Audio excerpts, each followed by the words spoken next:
What's good, folks? It's Nightmare Frame coming at you with a new Guild Wars 2 video. This is a quick rundown of how to do and earn certain things in Guild Wars 2 for the new level 80s out there. I'll be talking about gear acquisition all the way down to how to earn money. First things first, for those who've actually hit 80, I'm assuming you have invested in the Heart of Thorns expansion, because this will make some gear easier to acquire. There are things in Guild Wars 2 that you really need to pay attention to, because they will help out just a bit, and those are your dailies. The daily rewards are helpful for your current or next character. Normally, by just logging in every day, you'll be awarded with a daily chest that provides you with resourceful items, from materials, experience, to laurels, and etc.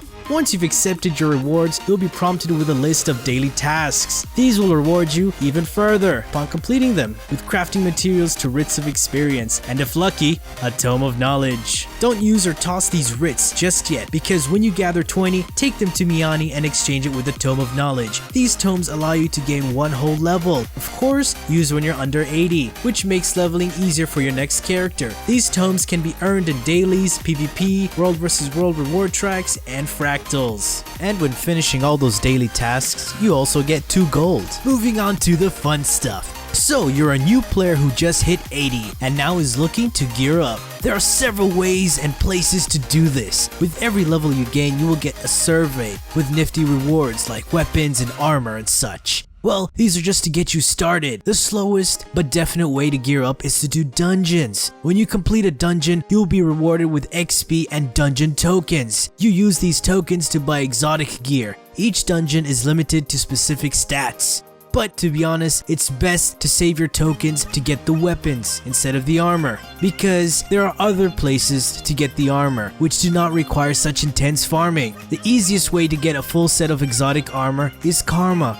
Buying them with karma. That's right. While leveling, you will be rewarded with XP and coins, and along with those, you will get karma. Karma is one of the currencies used throughout Guild Wars 2, just like your coins. One of the maps I eagerly suggest you to explore are the Ruins of Ore. The maps in Ore offer you a variety of things to do and earn. These maps are littered with resources to harvest, events to complete, and of course, gear to acquire. Alright, these are the places where you can get exotic gear with just karma.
Karma isn't a big thing to worry about. I earn it faster than I can spend it. Also, the maps that you need to have discovered on your way to map completion, if and when you decide to, are Bloodtide Coast, Sparkfly Fen, Mount Maelstrom, and the Brisbane Wildlands. Great maps for resources. And another place where you can earn easy gear is in Verdant Brink. This map is just as good as Ore, but to fully experience it, you do need a few masteries, like your updrafts and bouncing mushrooms. You can have yourself a full set of exotic gear with the bladed armor boxes. You're presented with the option to choose the stats when you pick out your armor type. The code, however, is only earned by completing the meta event. Verdant Brink is at its finest at night, where it's the most busiest, scariest, and when the meta event takes place. And of course, the other way to get gear is on the trading post. But when you're looking for gear you want, do not search it by its stat type. Look for the appropriate level, stats, and of course, the price, because you can overpay for a piece of gear that has similar stats to something a lot cheaper. If you don't want to worry about that, do your metas, guys. Spam metas in all level 80 and Heart of Thorns maps. One of the best ways to earn money and materials for your crafts. Once you've gotten yourself a full set of exotic gear, it's time to take things to the next level, and that is doing your fractals. Once you start fractals, you'll be in tier 1, the Fractal Initiate, where you will start to earn more rewards, new types of currencies, and ascended gear from rings, armor, and weapons. Ascended is the tier above exotic and proper endgame equipment for most players. Ascended rings can also be purchased with pristine fractal relics, which can be earned by completing your daily fractals. The more fractals you do, the higher your personal fractal level increases, which means better loot and rewards. But it does come with a catch. Means you're gonna have to gear up with ascended gear and socket agony resist infusions into your gear, and this can only be done with ascended and legendary gear. Please don't rely on fractals or PvP to reward you with ascended loot, so start crafting. It may take some time, but it's a lot more rewarding. Once you complete your fractal dailies, you'll be rewarded with chests which will contain a variety of rewards. Along with those chests, you will get fractal encryptions, which you can only open with special keys that you get from completing your dailies.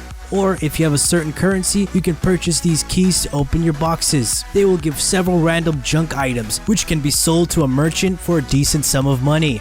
So now you're done with your fractals and still want to do more. Well, don't let that stop you. There are certain fractals that can be farmed till you're sick of them, just for the loot. From materials, rare gear to sell on the trading post, and untradeable exotic gear to salvage for expensive materials. Try and join. The level 10 fractal in tier 1 and the level 40 fractal in tier 2 are the fastest fractals to complete and farm for loot. And if you have no use for the fractal encryptions, you can sell them on the trading post for decent money. If you can't find a group, just make one. Don't be afraid. Just know the mechanics of the fractal before you start a farm group. Alright folks, I hope this quick rundown helped you out there. If you feel that I've missed out some interesting tips, please feel free to leave a comment. And if this was helpful in any ways, please be sure to leave a like, share, and subscribe. And as always, peace.